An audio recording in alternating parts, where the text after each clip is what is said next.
All right, we're going to go through the corrections on these real quick. If you had a line marked through them, then it was wrong. If you got it right, you can skip through it. If you know you guessed and got it right and you don't know how to do it, you need to go through it and show your work anyway. So let's start on number 1. I gave you the dots to pick on this, the points. And so it's kind of dark. There, it's better. A little better. And I told you to pick the one above 14 and the one above the 7. And from here, when it says what is the slope of the linear function shown in the graph, if it wants the slope and it gives you a graph, this is when we do triangle, right? And you got those hints. And so you make that right triangle. You can go up first or down first, but you cannot go left or right first. Remember, it's rise, over, run. So you should have gone up, then over. And I go up 1, 2, 3, 4, and write it down. Some of you write it on the actual triangle. That's fine too. But I like writing it separately as well because it leaves that negative more clear if you have to put a negative. Because over here, sometimes a negative lands on one of the lines. So let's then count this way, the run. 1, 2, 3, 4, 5, 6, 7. But here's the thing. I went 4 up. That's positive. But I went 7 left. Is that still positive? It's not. The 7 left is negative, right? So don't forget that. Here's where some students got tripped up. They went and picked one of the negatives and they just flipped it somehow. But on this one, like they were flipping the numbers. If you get your rise is 4 and your run is a negative 7, you have to keep the 4 over 7 in that same order. So you cannot pick a 7 over 4. So that helps you narrow it down anyway. Now look, you have a negative there. You still have to have a negative. It doesn't matter if it's with the 7 or the 4. Your negative can be in the numerator or denominator if it's a negative fraction, or it can be out to the side of it, So this is why that's the best answer choice. And the reason they're the same is because if I drew my triangle down here, it would have been that flipped version, the negative 4 over 7. These are equivalent, okay? So if you were choosing like A, you shouldn't because you actually put run over rise. Don't do that. All right. Number 2. What is the slope of a line that passes through negative 2, 5, and 3, 9? So we're going to kind of do this out of order. We're going to do number 2 first, and then we're going to go and do number 7 because they're very similar. So when it asks for slope of a line and it gives you the 2 points, remember it's giving you x, y coordinates. You need to take the time to actually label them. A lot of students are not labeling and they're trying to just type it in the calculator and you're missing it. Don't do that. Some people realize, though, that yes, I go get the formula slope of the line. When you go look on your chart, look what it says.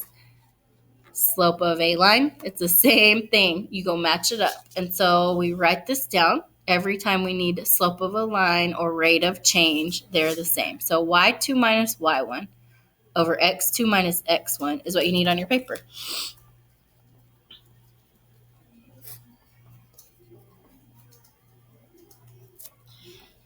If you have all of this, you're headed in the right direction. You can't skip steps. When you get really good at it, maybe a little, but you can at first, okay? So we go tell ourselves, well, there's my first set of xy. So this is my second set. Some students are trying to just go put subtraction there, do the subtraction and then divide because that's what it looks like. Subtract, then divide. That's not how you do it, though. You have to choose the correct number that it told you to. So it identifies you need to put y2 first. So I say my y2 was 9 and I write it down. And it says minus, so put that. And then it says my y1 is next. So I go find my y1. What's your y1? You should have said 5 and then put that next. Okay? It has to be switched up in this order for that formula or you did not do it correctly. So now we go to our x2 minus x1. Try to fill that part in correctly real quick. Press pause and see what you get and then check with me. Okay, so for x2, you should have gotten 3.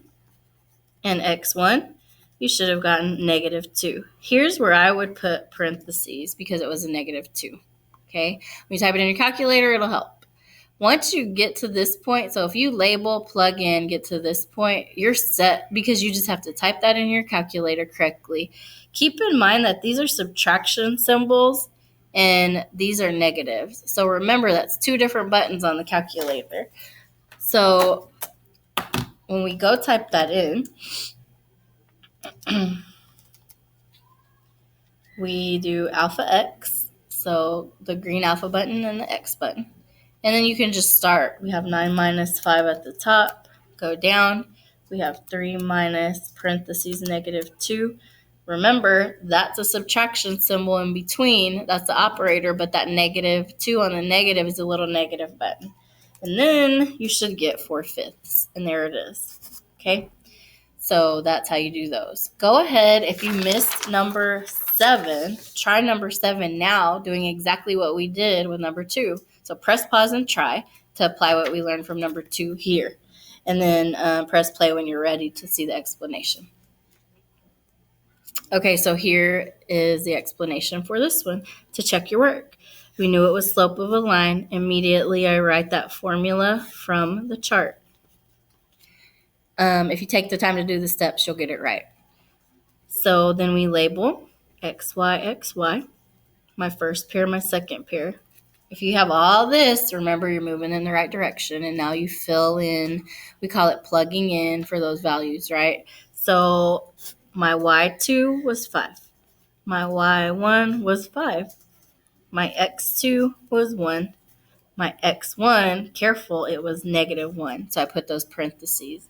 Now if you type it in correctly, we go to alpha x. So 5 minus 5, go down. 1 minus negative 1 in parentheses. Oops, I forgot the 1. You get 0. It is 0. Right there. Okay? So, the same formula we used on 2 and 7, and the same process of labeling them x1, y1, x2, y2, and then plugging them in and putting it in the calculator, that is the same process that you do for tables when they ask you for slope or rate of change.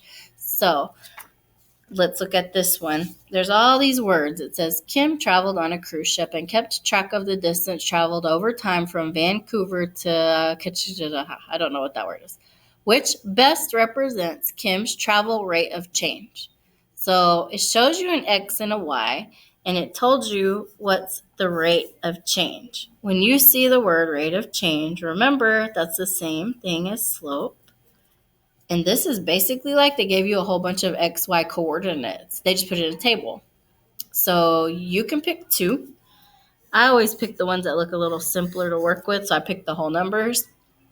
But what we're really doing here is saying, here's an X, here's a Y, here's an X, here's a Y. You have to label it what it actually is, though, because remember, in those other tables, it could be flipped, so be careful. So we actually have 184 and 2 168. So at this point, once you pull and choose your 2 points from the graph and have them, it's the same process to find the slope because you have 2 points that you can go from. So we say x1, y1, x2, y2. And I need the formula. So y2 minus y1 over x2 minus x1. And remember, you get it from the chart. And I'm doing this one completely with you, and then I'm going to let you try on 9 and 10 to correct them on your own if you missed them. And then we fill in. So what was y2? Because that's what goes first. You should have said 168 or thought 168. And which one's y1? 84. Which one's x2? Hopefully you said 2. And what do we have labeled x1? 1. And you know you're doing it correctly because as you're crossing out, you make sure you don't repeat any of those numbers. Okay, so now type it in your calculator. So The lighting's bad. So alpha x, to get the little fraction bar there, and then 168 minus 84, go down, 2 minus 1, press enter, and you should get 84 for your answer. All right, so same formula for rate of change, same process, but when you have a table, you pick your 2 points and make sure you label them correctly, x, y, x, y. Be very careful. So try number 9 and 10. If you missed them, try to correct them. If you didn't miss them, you can move on in the video to the part where we do the others. So press pause, do that, and then come back and check. Okay, so let's look at 9. Then you should have tried it by now. So let's see. Shelly kept track of the height of the balloon when she started to descend. And put her results in the following table. Which best represents Shelly's descent rate of change? All those words. But they gave you a table and they asked for rate of change. It indicates slope formula because you can choose your own 2 points.